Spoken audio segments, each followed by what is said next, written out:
Hi there, I'm Harper Feist, and I want to tell you about a class that I'll be teaching soon through the Blackthorn School. The class is entitled Scrying, a workshop on esoteric awareness, and it's meant for anyone who wants to hone their sensitivity to the presence of spirits and other entities, including living ones, as you may see. My background is in witchcraft and ceremonial magic, but the model I develop is useful for anyone interested in spiritual contact.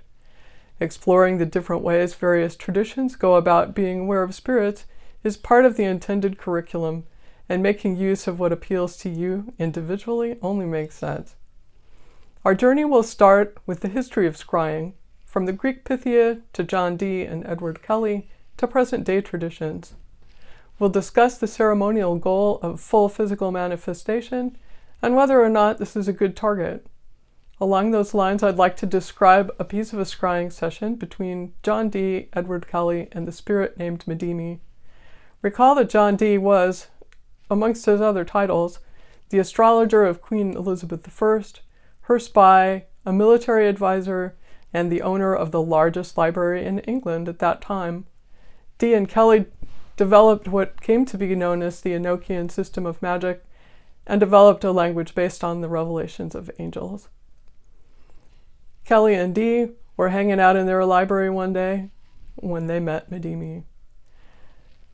She appeared during a scrying session after they started things off with prayers. She was a little girl, aged 7 to 9 years old, they estimated. She had long hair in the back and it was rolled up in the front, described very carefully.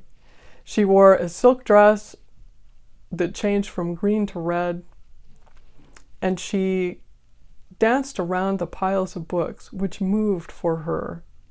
This is one of the most fascinating parts of this description. In any case, Medimi, Dee, and Kelly spoke together for some time, talking about Medimi's family, exactly who loves God, and later, what was happening at court at that time was actually a beautiful example of a full physical manifestation of a spirit. Okay, cool, right? But do you see yourself there? This is only one of the examples we'll study. It's a great example of this full physical manifestation business and a full real conversation with an incorporeal entity who actually gave him real information on what was happening in the physical world. So, do we get these every time we do a conjuration? Are we supposed to? Is it a successful conjuration if we don't? Should manifestations be like movies?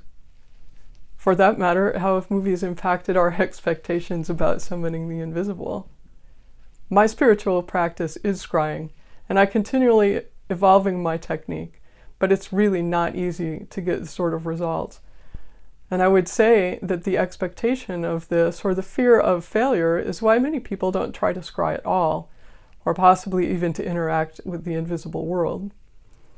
I want to help you get past that by giving you some tools, some history, some physical examples, and some new ways of thinking.